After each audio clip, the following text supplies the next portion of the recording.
Hi, so this is the second part of the video for removing the timing belt from the Amiga Elite.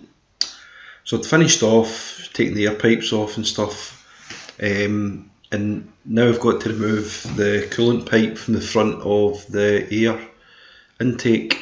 So to do that, I need to remove the coolant, and then I need to take the pipe off at the front, just below where the bellows are. So I've just started draining the coolant, and then I would take the clip off here for the throttle sensor. Again, I'm using the pliers, you can see, to take the thing off. I can't get my fingers around it. So that's out of the way.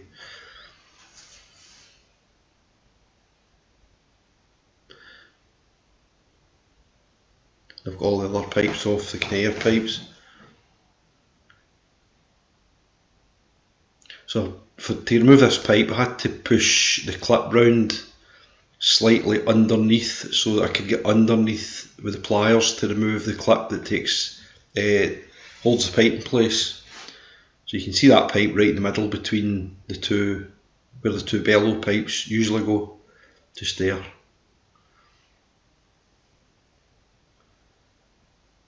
So eventually I had to use a screwdriver, a long screwdriver, to push the clips round, or the clip round to a point where I could get in the pliers to take the clip off.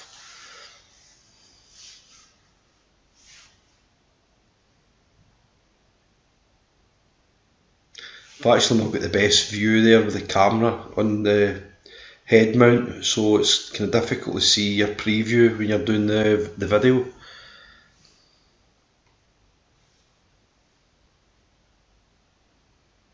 You can see there I've got the pliers on and I'm trying to remove the pipe, and it's not wanting to move.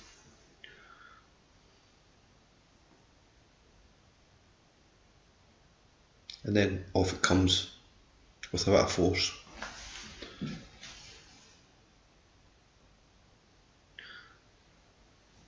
There's also a little pipe at the side as well that I took off, so that gets that out of the way.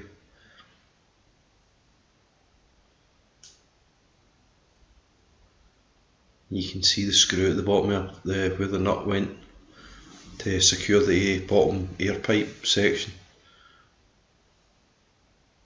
And then we take the pipe off along the front of the timing belt cover as well, that just gets that out of the way.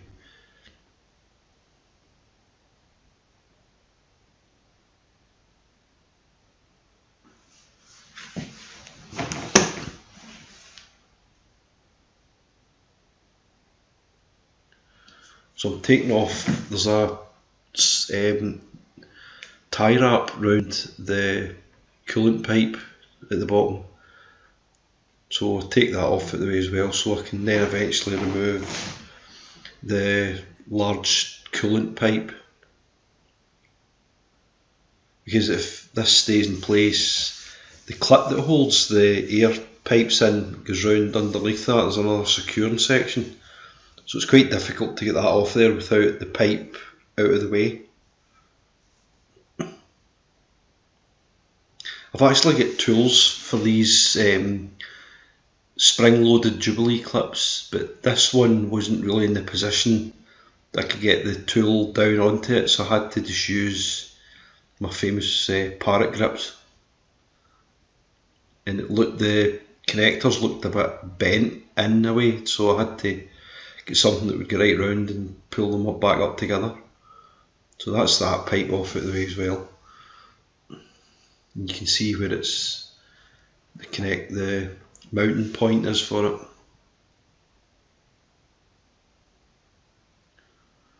With some light on the situation.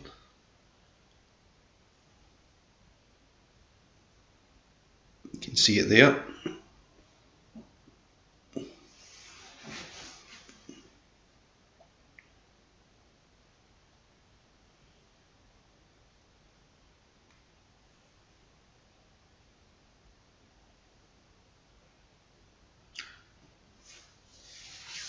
I'm now trying to attempt to lift the air pipe bellow section up out from sitting in where it sits in the front of the radiator.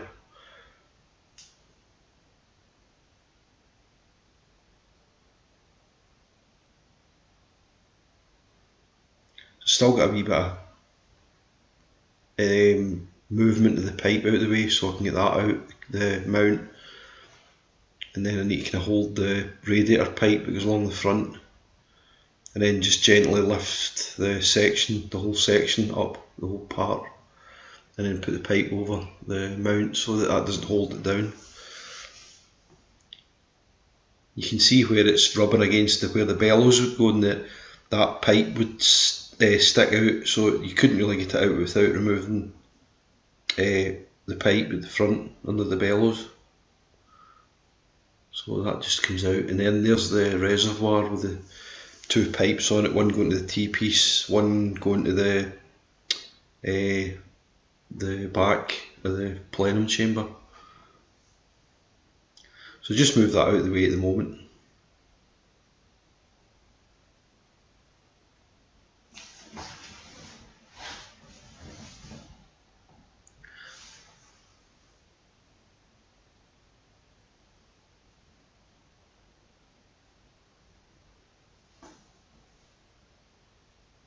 So the next thing I'm doing here is loosening off the water pump bolts for the mount and the bolts for the power steering pump mount and the bolts for the crankshaft auxiliary pulley.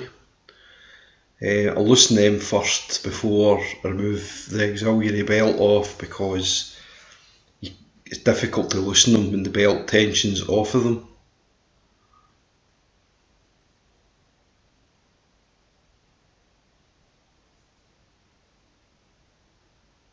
I'm just using my little 1/4 inch sockets again with a step up mount to my half inch I think it is drive.